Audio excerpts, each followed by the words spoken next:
Bonjour à tout le monde.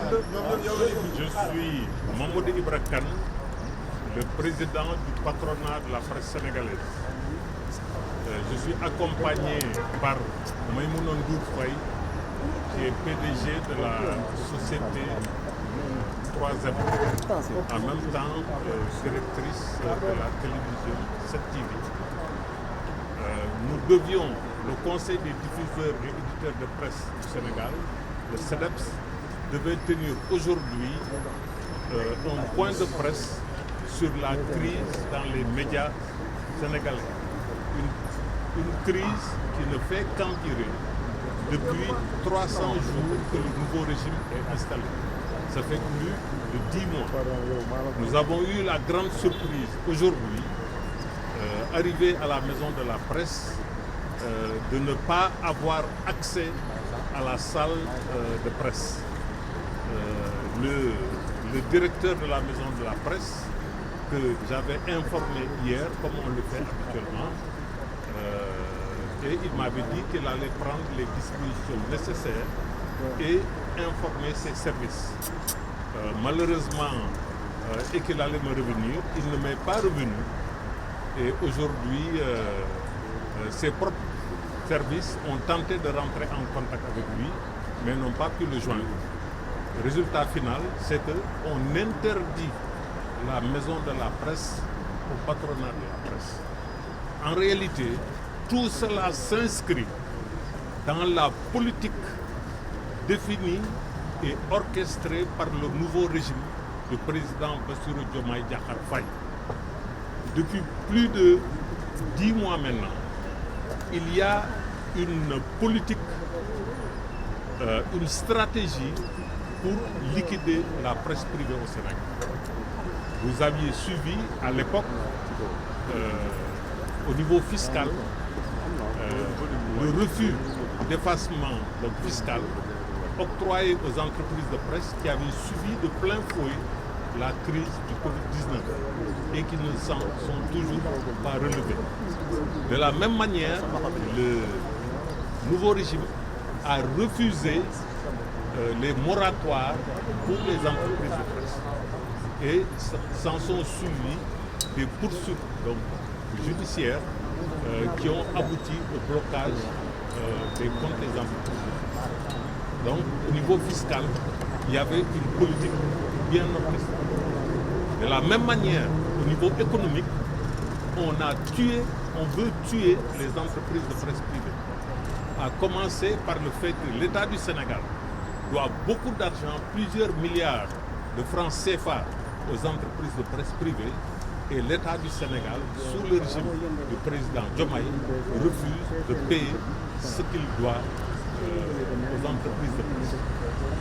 Pire, le gouvernement a pris la décision d'annuler, de résilier de manière unilatérale les contrats de publicité. Il y a également le fait que même la subvention à la presse, qu'on appelle communément aide à la presse, n'a pas été distribuée pour l'année 2024. Donc c'est manifestement la volonté d'étouffer également d'un point de vue économique. Maintenant, il y a encore plus grave, c'est que le nouveau régime a décidé simplement de refuser la légalité aux entreprises de presse. Donc tous les médias au Sénégal, toutes les entreprises de presse qui ne seraient pas, entre guillemets, reconnues par le ministère de la Communication n'ont pas le droit d'exercer sur le territoire sénégalais. Donc, vous voyez bien que ce sont des actions qui sont très pensées pour liquider la presse privée au Sénégal. La semaine dernière, il y a eu un arrêté conjoint pris pour le paiement des redevances. La surprise, encore une fois, c'est que les entreprises de presse n'ont pas été concertées, mais mieux, toutes les taxes pour les redevances ont été augmentées. Là aussi, c'est pour tuer économiquement la presse sénégalaise Et cette vision de redevance pour la presse, c'est une vision simplement fiscaliste et qui ne correspond pas ni aux intérêts de la presse, mais surtout aux intérêts du Sénégal, qui doit favoriser les conditions de développement d'une presse libre et indépendante, viable économiquement. Donc tous ces faits sont vraiment des faits extrêmement graves pour la première fois au Sénégal lors de la troisième alternance politique. Lors des deux premières alternances politiques, nous avions des menaces sur la liberté de la presse, mais aujourd'hui, on a dépassé le stade des menaces. Ce sont des actions concrètes qui ont été menées contre les entreprises de presse ou simplement le musellement. Ceci est extrêmement grave et nous voudrions vraiment lancer un appel au président de la République pour que l'appel au dialogue rénové avec la presse qu'il avait lancé en Conseil des ministres le 14 août 2024, que cet appel-là soit enfin matérialisé.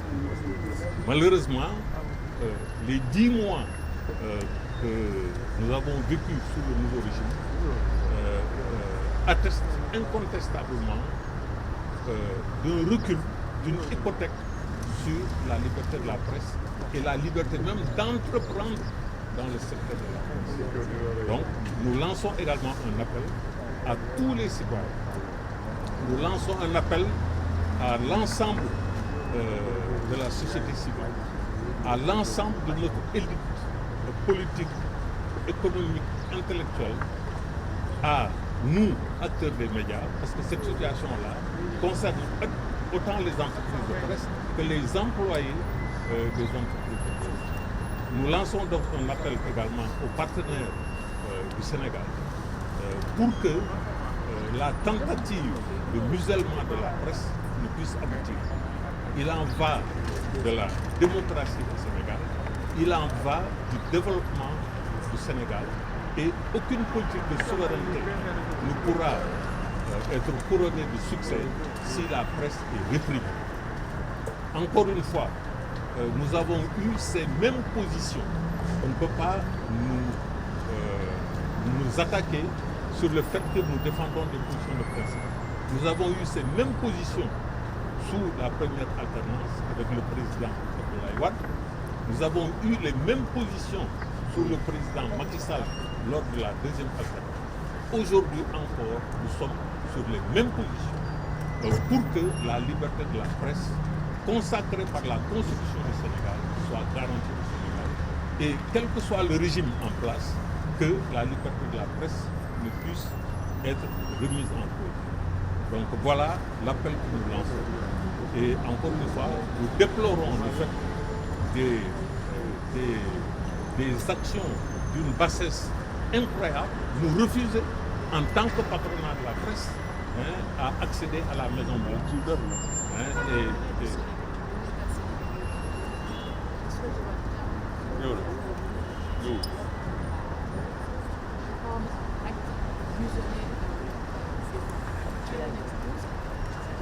Ce n'est pas l'intérêt du Sénégal de museler la presse. Parce que c'est la presse qui a permis la stabilité politique et sociale ici au Sénégal. Il fait bon vivre au Sénégal parce qu'au Sénégal, il y a jamais la paix. Et la presse y a beaucoup contribué. C'est la presse qui nous a permis de réaliser 3 alternances politiques. Sans la presse, peut-être qu'il n'y aurait pas d'alternance politique au Sénégal. C'est la presse qui nous permet aujourd'hui de lutter contre toutes les pandémies. Vous avez vu récemment le rôle de la presse dans la lutte contre autant Ebola que le Covid-19. Sans la presse, peut-être que les dégâts auraient été encore plus importants. Donc, le Sénégal a intérêt et a besoin d'une presse libre et indépendante, d'une presse plurielle, quelles que soient les sensibilités. Par contre, un régime comme l'a été le régime du président Abdoulaye Wade, comme l'a été le régime du président Macky Sall, comme l'est aujourd'hui le régime du président Diomaye, n'a pas intérêt à une presse critique. Parce que c'est la presse, sans prendre position, qui informe le citoyen. Et c'est ça dont a peur le nouveau régime. Et le nouveau régime pense qu'il peut tuer la presse privée et créer une nouvelle presse. Et c'est dans ce sens qu'on nous met les bâtons dans les roues. Mais autant nous avons résisté au régime du président Abdoulaye Wade, autant nous avons résisté au régime du président Macky Sall, autant nous allons résister avec tous les Sénégalais au régime du président Diomaye. Nous voulons faire que notre travail. Nous ne sommes pas des politiciens. Cela ne nous intéresse pas. Ce qui nous intéresse, c'est une presse libre et indépendante, viable économiquement.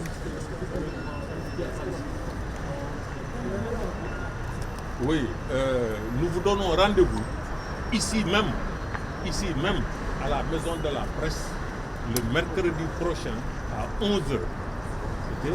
Nous allons tenir une conférence de presse où vous aurez le loisir de poser toutes les questions. Okay? Donc, je donne la parole à ma consoeur, Maïmouna Ndour Faye, qui va faire la version en